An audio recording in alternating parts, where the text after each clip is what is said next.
person, Nathan, has filled out his Kahoot questions. He's the only one who's going to get 5 points. If you don't want your 5 points, let me know. We'll do some other activity that day, okay? That's in 2 weeks. And then game day. Don't forget, game day is in 2 weeks. You must have a game. You must defend who did what. I gotta know that everyone participated in making the game. The game has to be built out of the material in the lab. So hopefully, what most students tell me is they've learned a lot of the lab material in the process of making the game. That's the point. Okay, so please remember those 2 things. Okay? All right. Today's topic is the cerebellum. This is a simple but dense topic to cover because the cerebellum by name means little brain, right? The cerebrum is the big brother, the cerebellum is the little brother, but it's a very inaccurate name to be given. The cells, the number of cells that are in that cerebellum are equal to the number of cells in the entire rest of the brain. And so that's an amazing feat that this is 50% of all the cells that are in your coconut, right? 50% in just that little glob of cerebellum, which suggests to you the type of organization that has to go on to pack that many cells in such a small space. The cerebellum is attached to the rest of the brain by only the peduncles. So this is what it looks like when we cut the peduncles off. We can see sort of 3 main tracks, superior, middle, and inferior cerebellar peduncles are the only attachment points. Functionally, the role of the cerebellum is to be involved in equilibrium,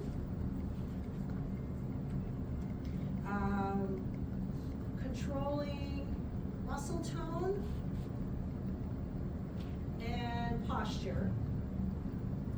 Okay, so that's 1, that's 2. And then the third major thing is coordination of voluntary movement.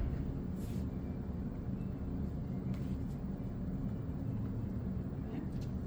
Now, even though sensory information over almost every modality finds its way into the cerebellum is deemed a motor area of the brain, primarily because when you damage the cerebellum, these are the problems that you get. You get problems with equilibrium, posture, and maintaining muscle tone appropriately, and then of course you have difficulty with coordination of voluntary movement.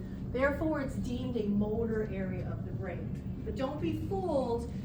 If you know Dr. Sovchak and have taken his molecular neuroscience, his research area is to illustrate that the cerebellum is doing a lot more than motor coordination and posture. His research indicates that it may be involved in learning, cognition, emotional regulation, all of these things, that we actually have this extra subprocessor that maybe is the initiator or the originator of a lot of our cognitive behavioral modalities. It begins in the cerebellum and then it goes up into the cerebrum, and we've been looking at it all wrong. So there's a lot of evidence to suggest that we know very little about this and it's still developing. Yes, Michael? It's just not coordinated. That's right. You don't have paralysis. That still comes from the primary motor cortex. But you'll see, we're going to run the circuitry through today. You'll see that it starts at the motor cortex, goes through the cerebellum, then goes back to the motor cortex and goes out. So if you know computer language, it's kind of a subprocessor, like a graphics card, where you send information, gets dealt with, computated, modulated, changed, and goes right back out and sent out like it was the original signal.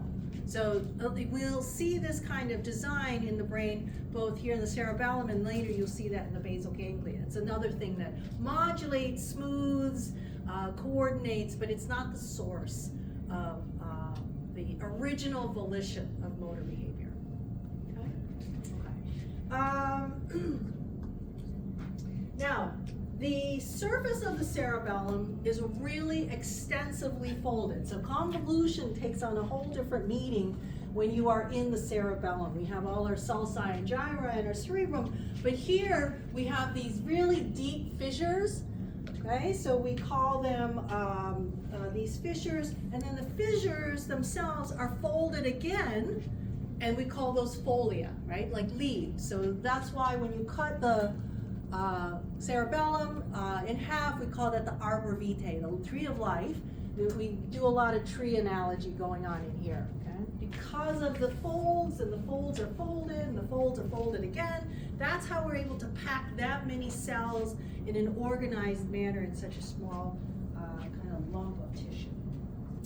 So let's talk about some of the main fissures. Even though we call it the primary fissure, it sort of runs like this.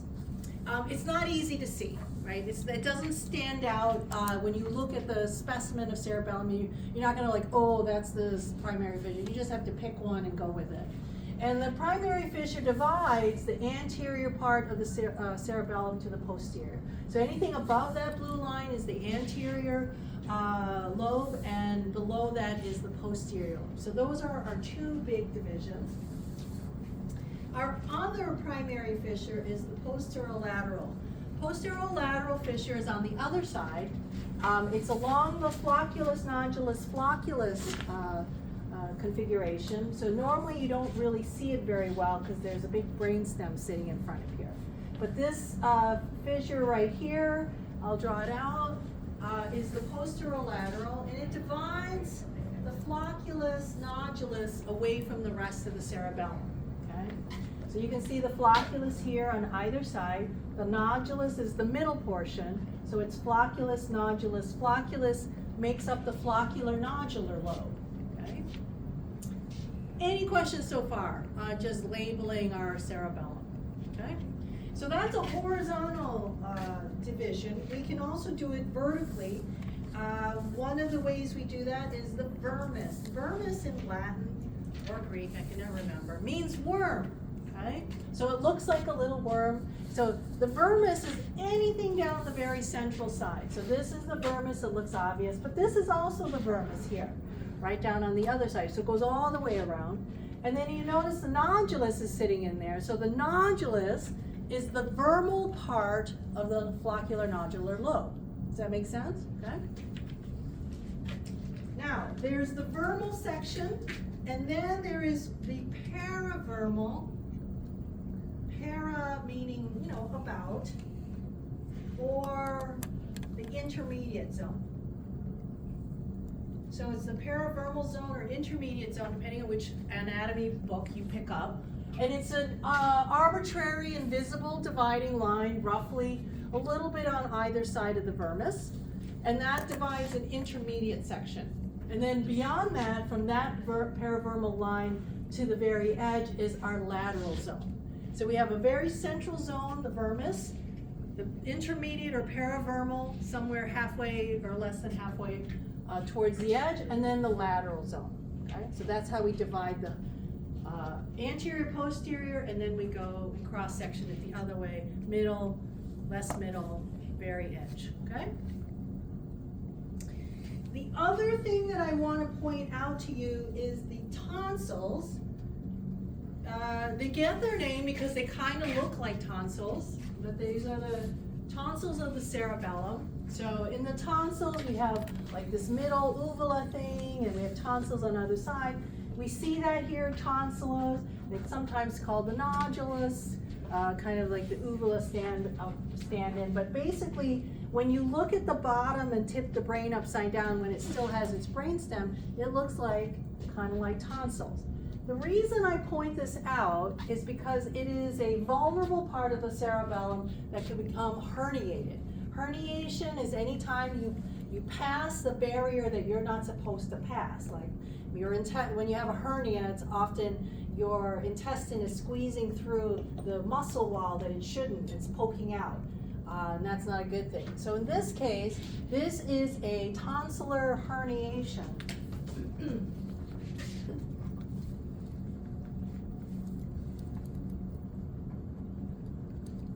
Okay, and a tonsillar herniation, this goes back to the very first lecture we talked about dural reflections. Remember, your dura is a non-stretchy, non-flexing meningeal cover. And we know that we have dura covering our brain here, and then it will also cover our spinal cord.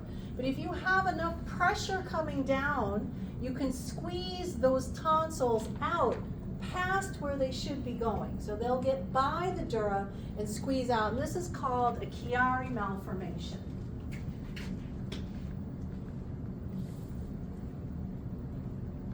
Now, Chiari malformation, I believe, has a designation of like 1 through 4, a degree of severity, depending on how much cerebellum is trying to squeeze its way past.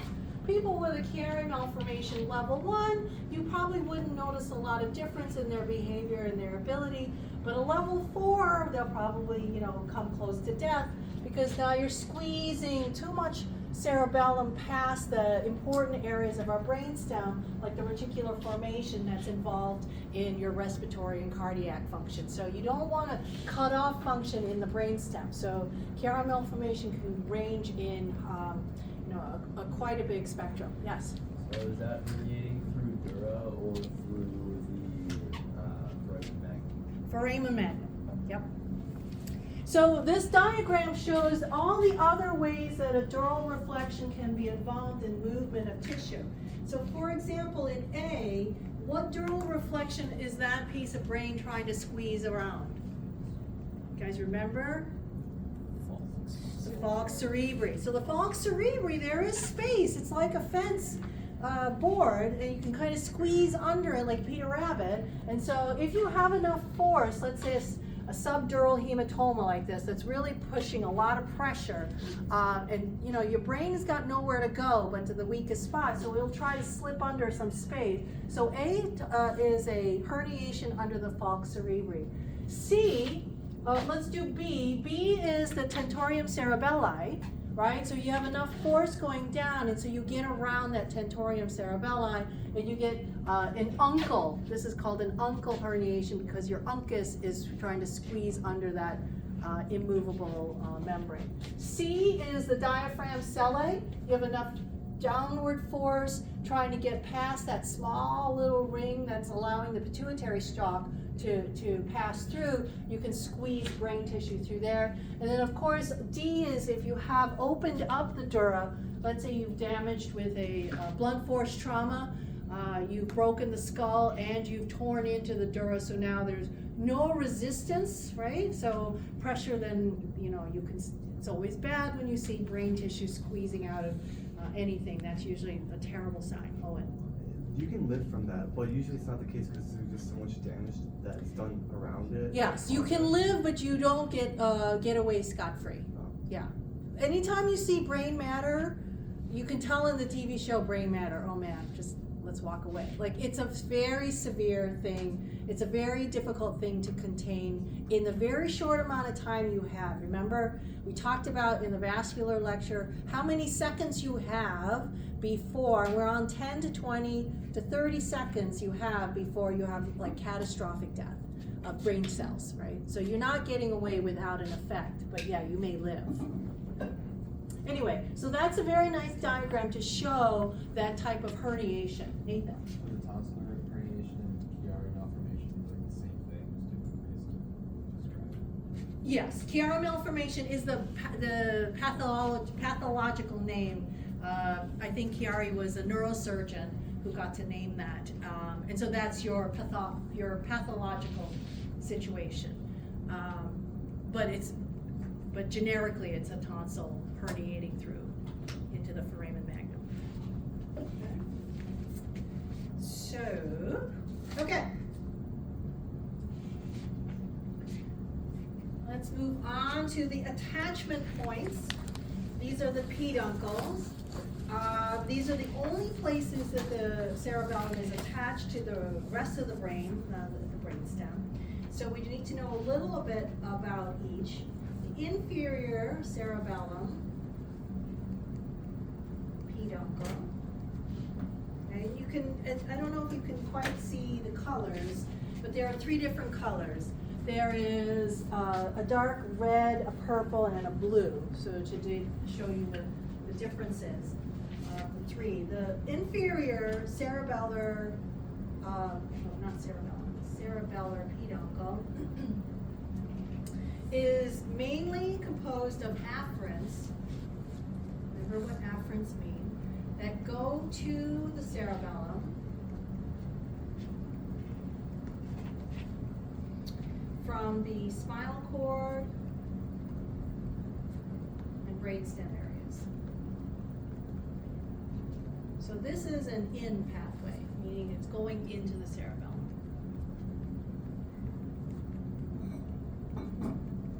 The middle cerebellar peduncle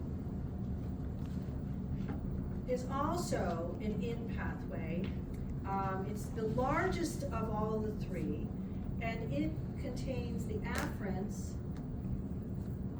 to the cerebellum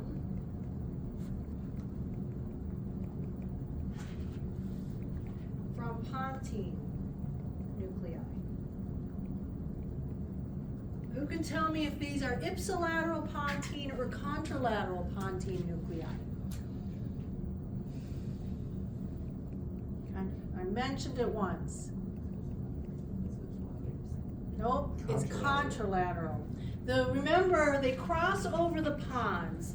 Pons means bridge, and what is bridging over the pons is the contralateral nuclei. So it looks, here's your midbrain, here's the pons, and here's your medulla, and you'll have a descending cell. It will synapse on a pontine nucleus, and that will cross over and enter the middle cerebellar peduncle. So this crossing between left and right pontine nuclei create the fiber bridge that we see in the pons. That's why we see this very horizontal cell pathway.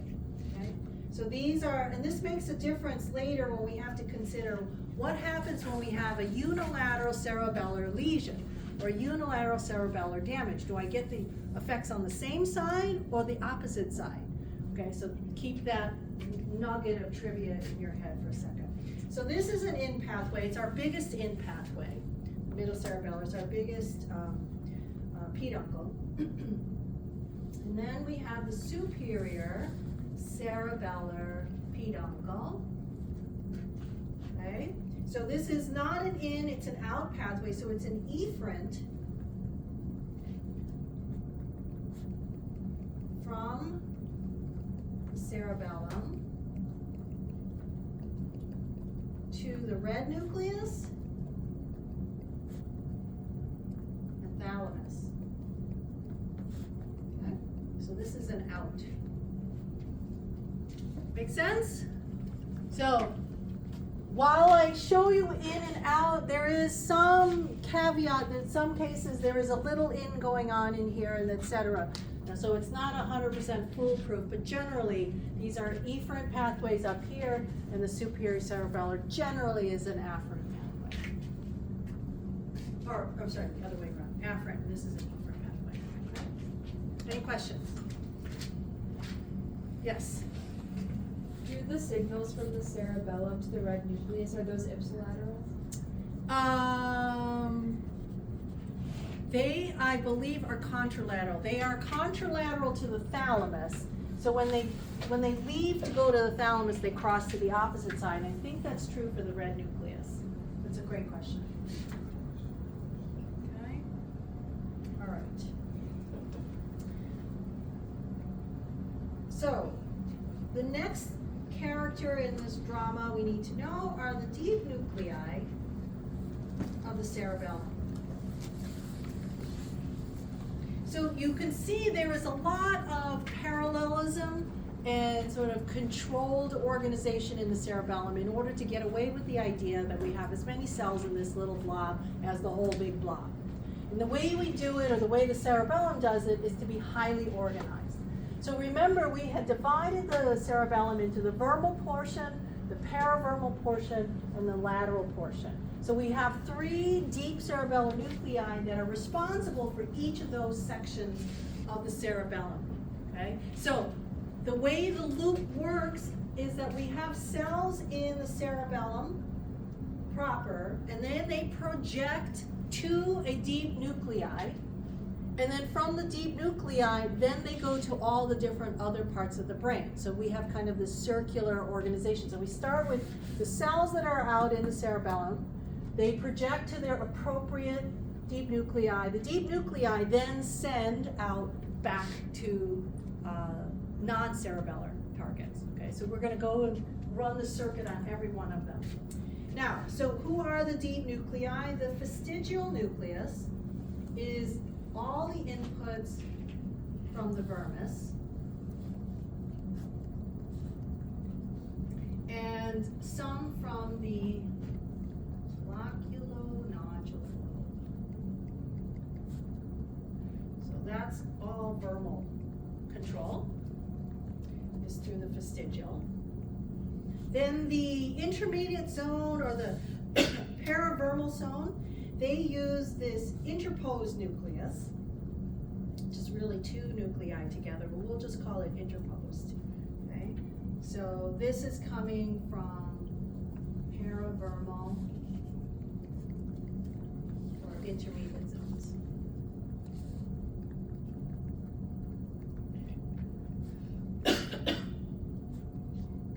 And the last is the dentate nucleus. It's the largest of our cerebellar nuclei because they're taking information from the largest hemisphere, the lateral hemisphere. And so these get projections from the lateral zone, the lateral hemispheres. Okay. So far, nothing that's straining our brain, right? It's very organized. Learn it in this organized manner, you'll be fine. Okay, so now we're gonna take each of the three sections. Felix. These three nuclei are getting inputs. Inputs from the cells in their territory. Okay. So like the fastigial are getting inputs from the vermal cells, and the interposed from the paravermal, and the dentate from these big lateral. So it starts with the cells out in here. Okay, so we're going to take each one of these three zones separately now. And we'll start with the biggest one, the lateral zone, the lateral hemisphere. Remember, we're talking about a great loop, right? We want stuff from outside of the cerebellum getting in through a peduncle, running through our cycle, and then leaving the cerebellum back out to the real world, right? Where everybody thinks is happening. So the lateral hemisphere is getting information from the lateral hemisphere is providing information from those lateral portions of the cerebellum, and they get their input from motor and premotor cortices. That's the best way to draw this. So we'll start with motor and premotor cortex area, so Brodmann's area 4 and 6. And they will come in, hit those lateral hemispheres, which then project to the dentate using the middle cerebellar peduncle. Okay. And then from there, we can go in two different directions. We can go to the thalamus, which is specifically the ventral anterior, ventral lateral. We'll just say VAVL for right now. And the red nucleus. And we do this through the superior cerebellar peduncles. Now, those that are going through the thalamus make their way back to the motor nuclei. And then those that go on to the red nucleus, they go into the inferior olive.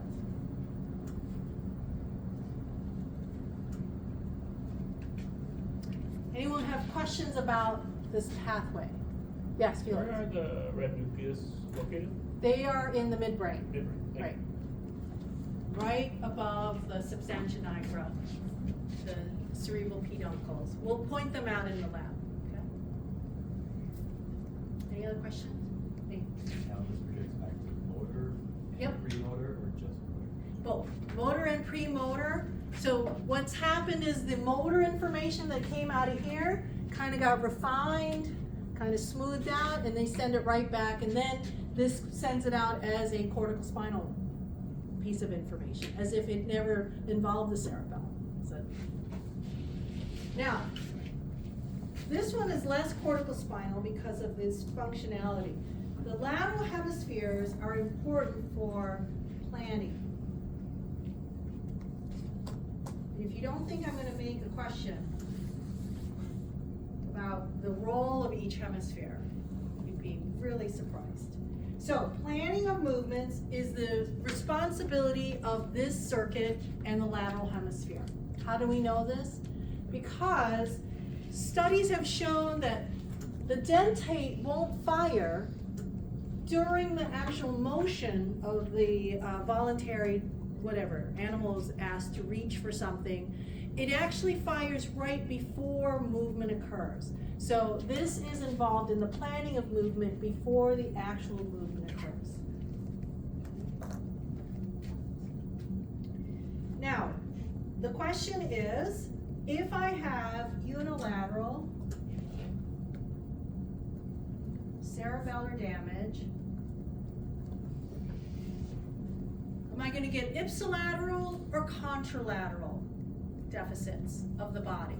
Where am I going to see the lack of coordination? And I know in the lab you guys did the finger to nose, so it would be one hand can do this smoothly, the other hand would show ataxia, so they would have some difficulty. Their path of tracking would be very irregular.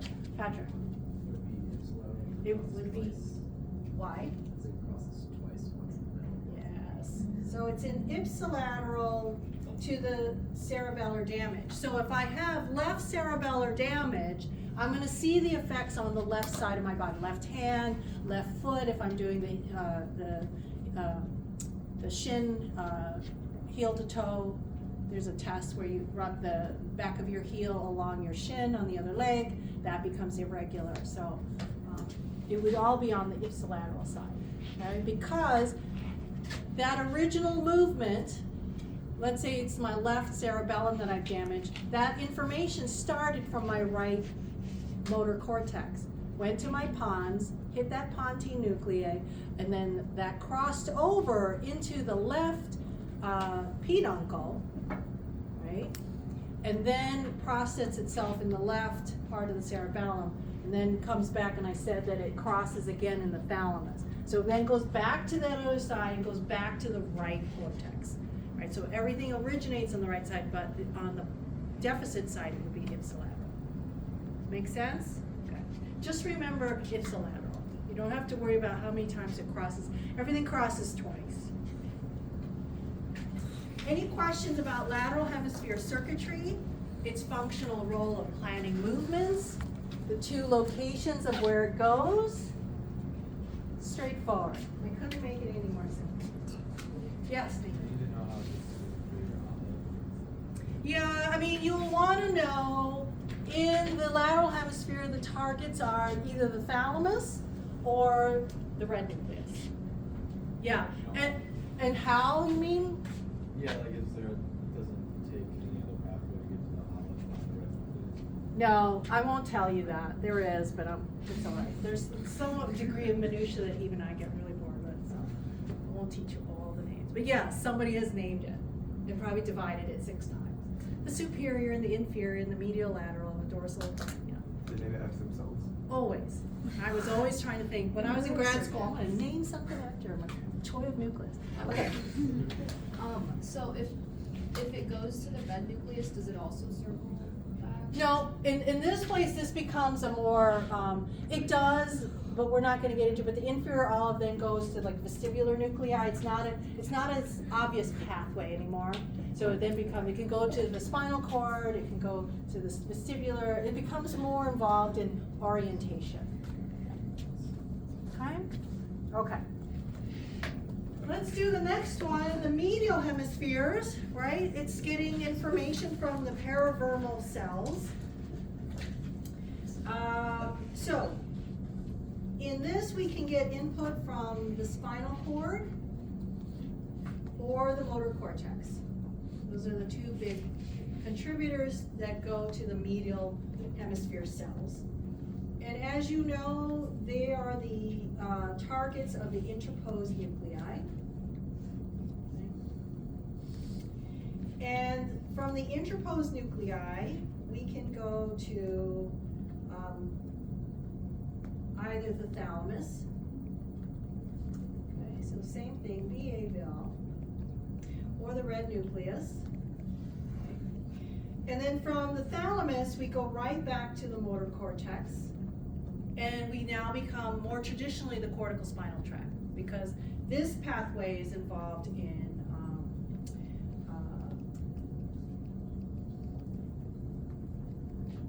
control of ongoing movements of distal extremities.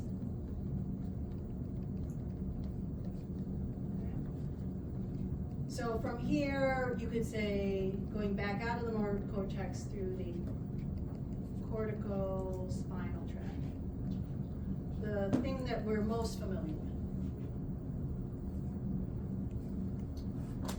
So this is through the middle cerebellar peduncle, or the superior cerebellar peduncle. And then the red nucleus, we can then go back to the spinal cord, and this is through the rubro-spinal tract. Rubro means red nucleus. Okay? So those are the two targets, and they then have their own little mini loops back to the spinal cord. Again, control of ongoing movements. Basically, it's checking, this is what I intended to do, and this is what actually happened. I didn't like it, my free throw didn't go in, so I'm gonna make tiny adjustments to my motor output and change it to then whatever you need to do. So this is often involved in anything that you do repetitively, but you get better and faster and more accurate for that practice. So all athletics, all typing, your texting, your thumbs, all that thing that with time you get really good and really fast, that's this, because you have had so much practice and feedback through these two pathways. It's like, no, that wasn't quite right, make an adjustment and be more accurate. So that feedback, this is all through this particular cerebellar circuit. Okay, same thing, because of where it crosses, it is damage of unilateral cerebellum, gets you ipsilateral deficits. But this is the distinguishing feature of the lateral. One is planning, this is the actual movement. Okay? Questions? Okay. The next and the last is our vermis and a little bit of our floccular nodular lobes. They are sending their information through the vestigial. So we basically get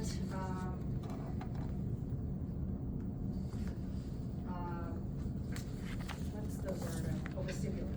How do you see your vestibular nuclei and spinal cord information, and more specifically the trunk information about your girdle muscles. So these core, back, and abdomen muscles, things that keep your posture going, they will feed into the vestigial. And then that will, as you would imagine, back to the thalamus, same deal. And over here, the reticular formation, and back to vestibular.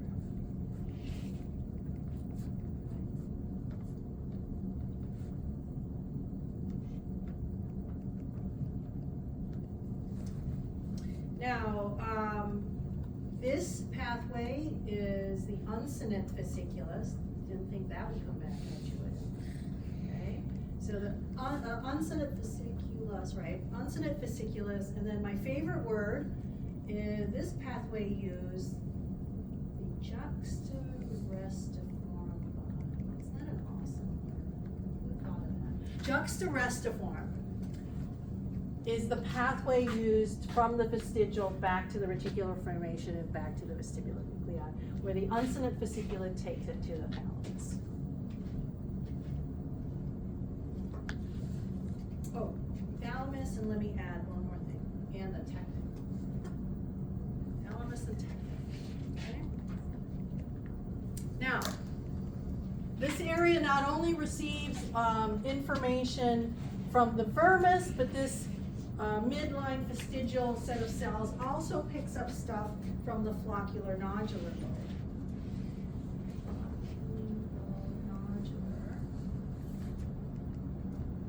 Okay, so they use very much the same information going into the vestigial, but this vestibular nuclei coming out of the reticular formation and vestibular nuclei takes another little path using the MLF to govern eye movements. Okay, so that's it here. Using the medial longitudinal fasciculus, we get a vestibular ocular reflex, which I'll show you at the end. Any questions? Okay. We're gonna do a little repeat on this, so don't worry. All right, so now we're gonna go a little cellular and a little more neuroscience than I normally do. We're gonna talk about the inputs to the cerebellum, just because the cerebellum is designed in such a unique way. Now, the cerebellum, throughout the cerebellum, is governed by this thin single cell layer of Purkinje cells. It's really kind of cool when you stain a section of the cerebellum. It's just like these little organized little spots along the edge, because it's always near the surface.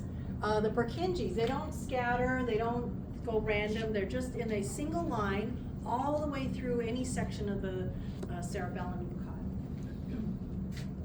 So the Purkinje cells are the only cells that project to those deep cerebellar nuclei. Vestigial, the interposed, dentate. So if you look here, the Purkinje are blue, lined up in their little organized manner, and all their axons are going out to deep cerebellar. Okay, so I smell test question, which cell is the only cell that projects to deep cerebellar nuclei? So deep nuclei, okay? And the interesting thing to know is that Purkinje cells are always inhibitory. So these are massive inhibitory influences onto the deep cerebellar nuclei. Now, what about the inputs to the Purkinje? We have two kinds of synaptic inputs that affect Purkinje function, and those are climbing fibers and mossy fibers. So climbing fibers here, mossy fibers. These are the two main ways the rest of the brain talks to the cerebellum. Now, climbing fibers are from contralateral inferior olivary nuclei. Okay. And they're doing it through the inferior cerebellum peduncles. And they are shown here in this green. Here is a climbing fiber. You could guess its name because it just, without any detours, just shoots right up to the dendritic tree of the Purkinje cell. Yes?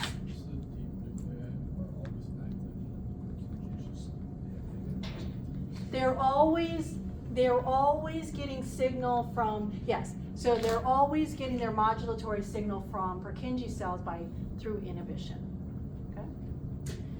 Now, the climbing fiber getting from inferior olivary nucleus, you can see they send their axons and kind of spread into the dendritic tree up at the top of a Purkinje cell. That's where they influence, and they provide a positive or excitatory influence. So basically, when you activate a climbing fiber, it's exerting more inhibition because they're turning on more inhibitory Purkinje cells. Okay. other one, and so it may seem like, well, so what does the inferior olive do? But you have to realize that things like the red nucleus, the cortex, the brainstem, the spinal cord, all of these major players all project into the inferior olive. Okay. So when we say, oh, it's just one of the two big things, only inferior olive, the inferior olive has already collected massive amounts of information from lots of brain areas, like areas like this, before it's even gotten to the point of interfering with the Purkinje. Yes, Felix? What's the second one, red nucleus? Cortex. Cortex, thank you. Sorry, it's under the warning. Okay? Alright. Now, the other input is this mossy fiber, and that's where the pontine nuclei come in. So those are contralateral pontine input. And they're heading, these mossy fibers are there to influence the granule cells. So these little red cells are the granule cells. Here's the mossy fiber, and they'll exert an excitatory influence on those cells. And then the granule cells have these interesting parallel axons where they kind of look like electrical lines on an electrical pole, right? They just cross over, and then they can sort of interfere with the Purkinje cell. Notice that they can affect multiple Purkinje cells with their signal because they're going in a horizontal fashion. So you'll notice anything that is going out to the edge of the cerebellum is always excitatory. Anything from the edge going into the deep nuclei are always inhibitory. So when you can't remember, just know that the only internal facing cell is the Purkinje going into the deep core. It's going to be inhibitory. All these other cells going out to influence the Purkinje are always excitatory. Okay? So, what are the inputs to the cerebellum? It's a simple question I put on a test, and many of you get it wrong. The inputs are the climbing fiber and the mossy fiber, period. Okay? So those are the two big inputs. There are two more that are less direct. Spinocerebellar inputs and vestibular. So those make the two minor inputs. These are the two main, climbing, mossy, spinocerebellar, vestibular. Those are the four ways that the cerebellum gets information from other parts of the brain.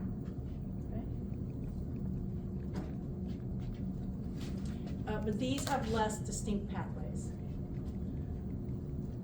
Spinocerebellar, vestibular. Anybody having trouble reading my handwriting? I'll rewrite it.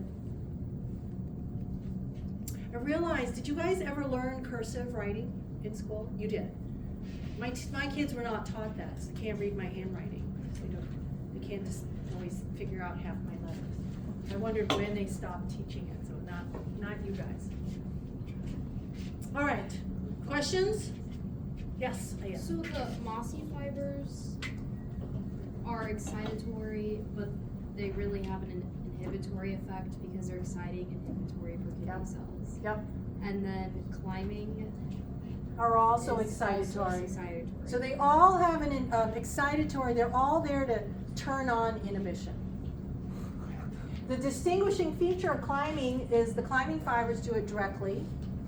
The mossy fibers do it indirectly. They have to talk to another cell. So they talk to the Golgi cells, or the granule cells, I'm sorry. So it's just one extra cell in the relay. Okay? So they activate the Golgi cells, and then the Golgi cells are the ones that have this parallel structure, axonal structure. And so that makes for a very nice way of control. This one granule cell can influence multiple Purkinje cells, But each Purkinje cell is only influenced by one granule cell. So we have an amplification process. This one cell can affect all three if it, those Purkinje dendrites touch that parallel fiber or not. Okay? Yeah. What does the Golgi cell do again? In relation to It has an excitatory influence. along with the granular? Yes. So it's just a partner deal. So we go with the mossy fiber, then let's not talk about the Golgi cell. It's another modulating thing. I'm just trying to make this as simple as possible. So the granule cells, the mossy and the granule cells work in tandem. So it's a one extra step, whereas this is directly touching the Purkinje tree. This one, a granule cell has to go through the mossy fiber has to go through a granule cell to get to the Purkinje modification. And the Golgi, the stellate, and the basket cells also have influence on Purkinje output. But I used to teach it, and I realized it never comes up again, so I'm starting to whittle stuff away. If you work in Dr. Sobczak's lab, you can relearn it there. Okay, so one granule cell projects to one Purkinje, is that what you mean? And then it's multiple of the climbing? No, one granule cell can influence multiple Purkinje. So let's follow this granule cell. Its axon is here, okay? My blue line.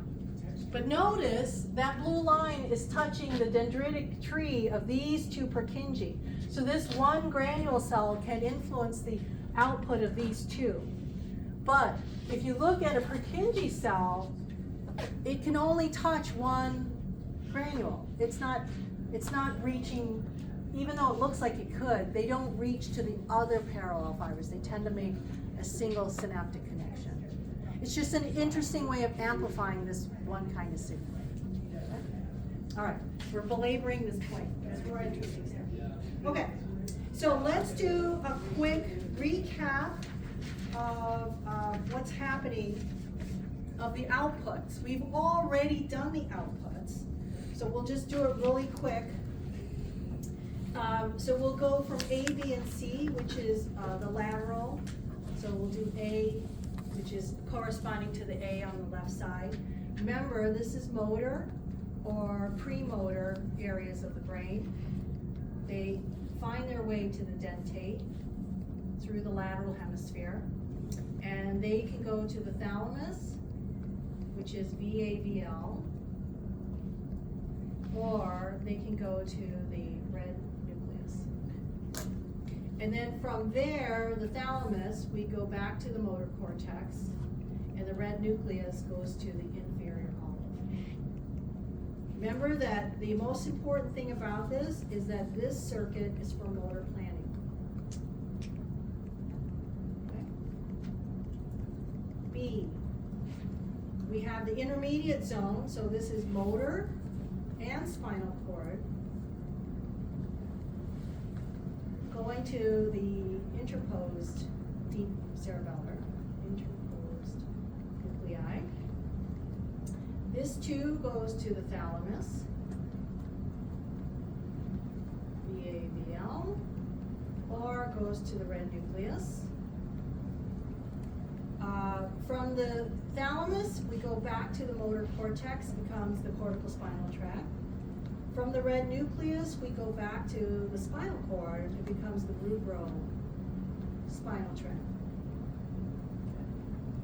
And this is important for ongoing adjustments of ongoing distal movement, and most specifically of your extremities.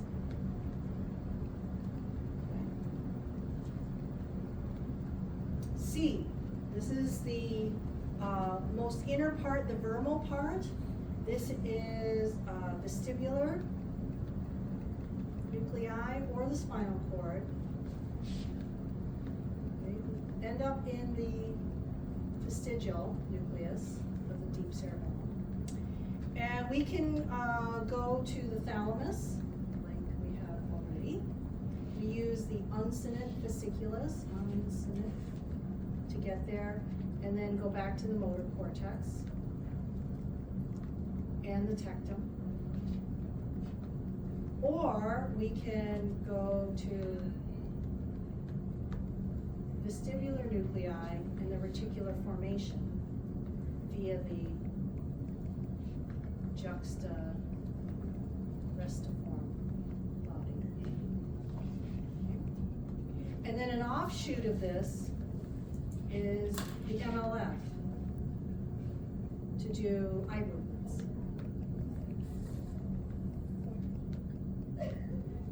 So this pathway is important for proximal trunk and the vestibulo-ocular.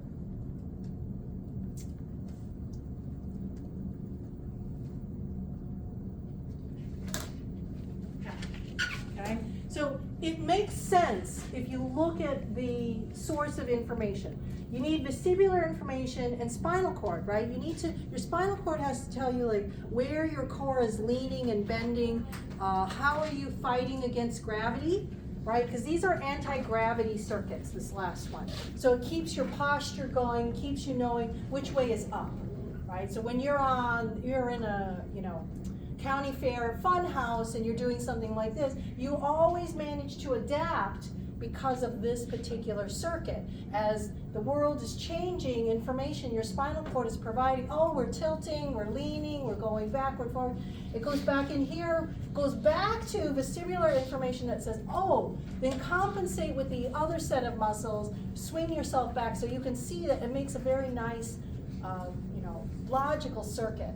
And then of course, the vestibular ocular reflex is a really important one. I think is my next slide. I think here's my review. We've done lateral, medial, and vermal hemispheres. Remember that the lateral is planning, medial is control of ongoing distal extremities, and then these are postural things. Now I just wanted to show you that the cerebellum is involved in learning modalities. So this is the vestibulo-ocular reflex. This is an ocular reflex you can do as a test of how severe brain damage you might have. You can take a patient's head and turn it, even if they're laying down, and as they turn, their eyes should go in the opposite directions from where you're moving their head. So it's a 1 to 1 degree movement. So as you move your head 1 degree, your eye, let's say I'm moving it to the right, my eyes move the same degree to the left so that I keep everything stable. Right? And so you can do this even in a hospital bed. You can kind of turn a patient's head around. You should see that reflex. So it starts here in the vestibular system. These are the semicircular canals. Hopefully that's familiar to you. They send their information to this vestibular nuclei, which is all this brown. Vestibular nuclei is huge. And then they send it to the cerebellum, which then comes back and uses this MLF to control cranial nerves 3 and 6 so that they are moving in conjunction. So there's that nice circuit between here, the vestibular system back to the ocular system. Okay, how do we learn it? You guys did it in the lab when you wore the prison goggles, right? You eventually adapted when you were doing this. It was bad at first, but then you were able to hit the target no matter how much. And then the trick was when you remove the goggles, you missed again. Because you had learned a new rule, your brain had adapted and said, oh, my visual system told me things that are on center are over here, and that's how I touch them. But then when you take them off, you keep that same rule, and you went and missed it again, okay? So that's the motor learning, okay. Woo! Woo! See you Monday! See you Monday, work on your cranial nerves.